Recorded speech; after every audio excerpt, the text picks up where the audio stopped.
Hello नमस्कार, कसे आहात सर्वजण? सर्वांना सर्वप्रथम श्री स्वामी समर्थ आणि ओम नमः शिवाय. आजचा दिवस तुम्हाला खूप छान आनंदाचा व आरोग्यदायी जावो.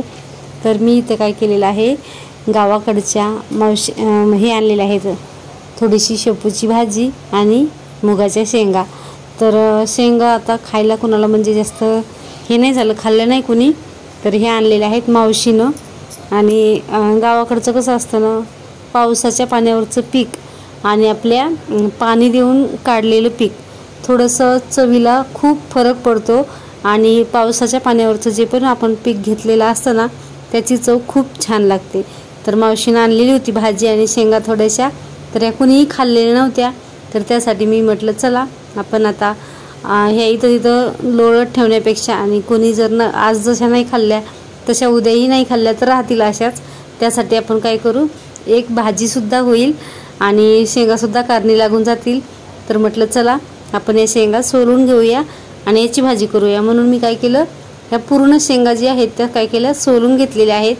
आणि नंतर भाजी जी आहे ती सुद्धा निवडून घेतलेली आहे.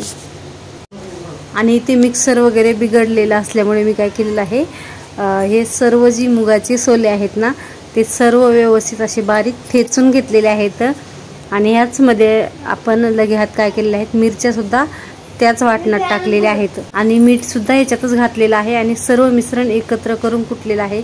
बघा असं व्यवस्थित काय केलेलं आहे, मी बारीक कुटून घेतलेलं आहे.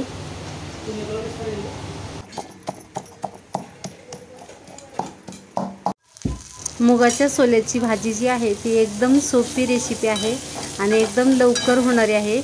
पण इथं काय केलेलं आहे, मी तेलामध्ये अगोदर हे पूर्ण जी वाटण आहे ना, ते काय केलेलं आहे, परतून घेतलेलं आहे. आणि कढई जी आहे, थोडासा भात वगैरे मी ह्याच्यामध्ये परतून घेतला होता, त्यासाठी पटकन काय झालेलं आहे, कढईच्या बुडाला लागलेला आहे. पण असं मी ह्याच कढईमध्ये भात परतून घेतला, थोडासा शिरा करून घेतला. आणि म्हणजे अगोदर शिरा केल्यानंतर थोडासा भात परतून घेतला आणि लगे त्याचमध्ये मी काय केलेलं आहे, भाजी केलेली आहे. पण पुन्हा नंतर याच्यामध्ये थोडेसे शेंगदाणे जे आहेत ते ठेचून टाकलेले आहेत, थोडेसे म्हणजे कुटून टाकलेले आहेत. आपण ह्याला गिलासात सुद्धा कुटू शकतो. आणि मी काय केलेलं आहे, किचन कट्ट्यावरच कुटून घेतलेले आहेत, की कट्टा वगैरे व्यवस्थित पुसून घेतलेला होता.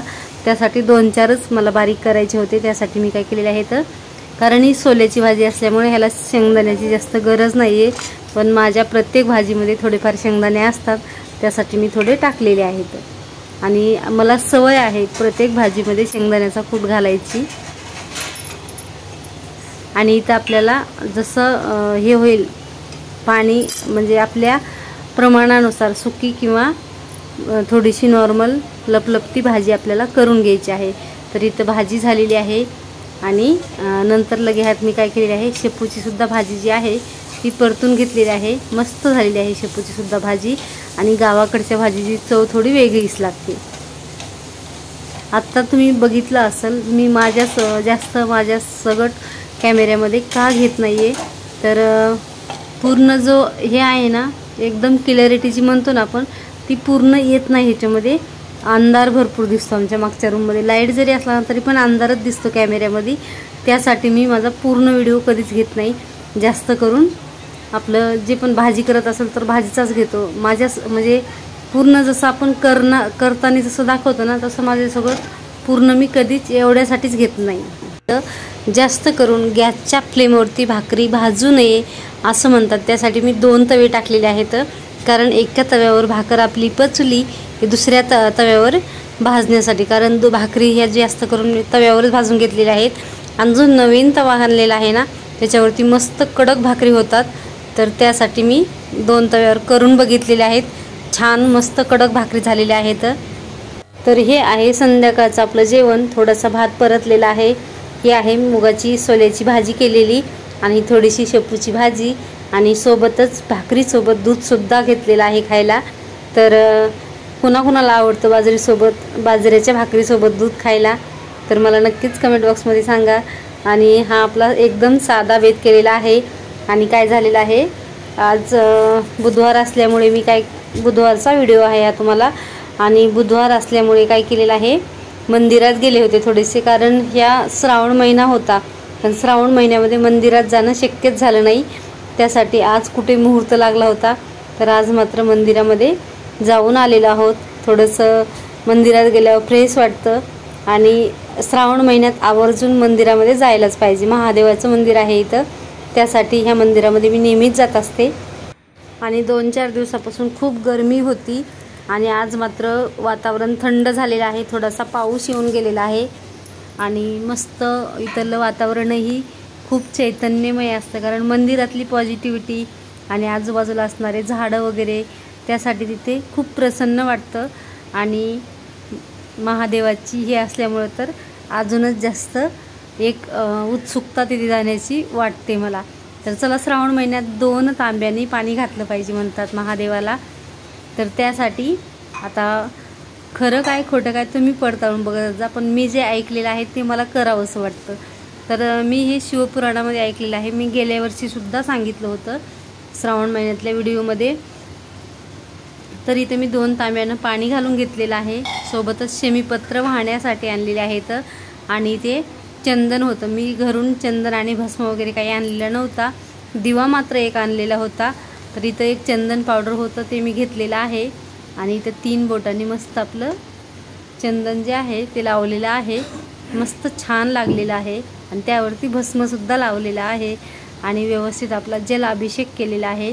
दुसरा कुठलाही अभिषेक केलेला नाही किंवा बेलपत्र किंवा फूल वस्त्र वगैरे सुद्धा काही आणलेलं नाही आहे. फक्त शमीपत्र, एक दिवा आणि जेल, बस एवढंच आणलेलं आहे. तर आपला जलाभिषेक केला, चंदन लावलं, दिवा लावला.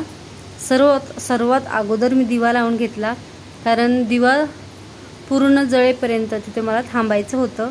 तर त्यासाठी म्हटलं अगोदर लावून घेऊया, त्यासाठी आपला जलाभिषेक वगैरे होईपर्यंत आपलं हे होईल, दिवा आपला भरपूर सारा हे होईल, जळ म्हणजे प्रज्वलित होईलसुद्धा आणि शांततेत जळणसुद्धा. तर त्यासाठी दिवा लावून घेतला. नंतर मग आपलं जे गणपती बाप्पाचं स्थान आहे तिथे 3 शमीपत्र ठेवलेले आहेत, नाही सॉरी 5 ठेवलेले आहेत आणि शिवपिंडीवरती 3 ठेवलेले आहेत. जिथे आपण दिवा लावलेला आहे तिथे 1 ठेवलेला आहे. शमीपत्राचा उपाय चतुर्थीला तसेच बुधवारीसुद्धा याच्यामध्ये भरपूर सांगितलेलं आहे, पण आपल्याला माहीत नाही आहे प्रॅक्टिकल काय होतं काय नाही.